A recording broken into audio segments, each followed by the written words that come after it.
The day has finally come. If you guessed I had an intense hatred for iRacing after my 2 or so jokes at the sim in previous videos, and with my general attitude towards the game on stream, you kind of aren't right. Sure, iRacing has its flaws, and I probably whine about them a bit too much on stream, but the guys over at iRacing are obviously doing something right, and the player count compared to other sims definitely reflects that. The multiplayer experience is absolutely fantastic, and it produces some of the closest racing in the top splits. Good lord, the bottom splits are a fucking bloody battlefield.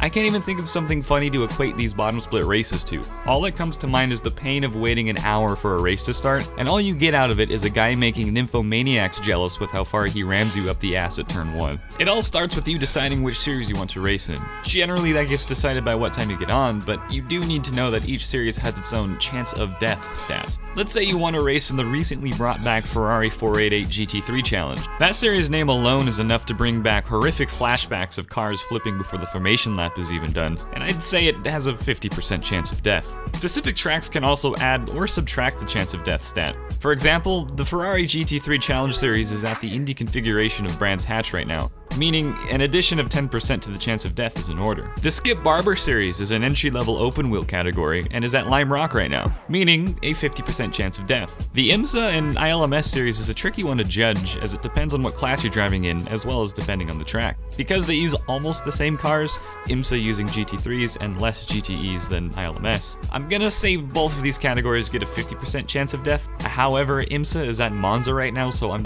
bumping that up to a solid 90%. If you notice that I gave every series a base chance of death stat of 50%, I applaud you for your fantastic listening skills. There is a solid reason for this, however, and I'm not just throwing 50% everywhere because I'm lazy.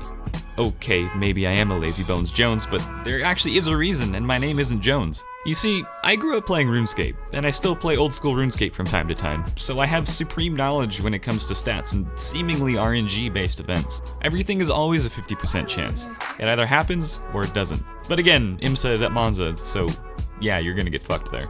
Once you finally decide what series you want to try and not die in, it's time to register for the race session. Ideally, you want to give yourself enough time to get some practice in, or if you're like me, you like to live dangerously, you'll get 2 laps around a track for the first time in a brand new car and immediately jump into qualifying. You may think that because it's iRacing, it's going to be full of people going full sweat mode and practicing for an hour or 2 before the race starts. And yes, that does happen in the higher splits, but we're in the split that groups people with 1.6k iRating with people that have 700 iRating, so you literally just need to survive. If you do decide to practice though, get ready. Everyone in there is going to be driving like it's the last lap of the race and they're P2 by 2/10. It's actually insane how sweaty people get in a practice session. If anyone is faster than you, they'll expect you to roll out a red carpet on the racing line and wave them through, as you bow to their divine presence and race pace. As they drive past you though, they'll get on the power a little bit too early and put the car on the wall, and you get the absolute pleasure of slightly half laughing as you continue past their mangled mess. Depending on the time you registered for the race, you could be doing this for the next hour or for the next 2 laps until qualifying starts.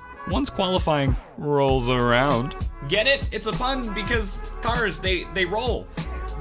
Guys, why don't you lap? You usually only have an out lap and 2 hot laps to set your fastest time. The way this session usually plays out though, has you spinning out on the out lap, resetting to the pits, only getting 1 flying lap, and you make a mistake on that lap, so you set a time that's a solid 1 or so second off of where you actually could be. Well, you might not have that experience, but that totally isn't every single qualifying session I've ever had.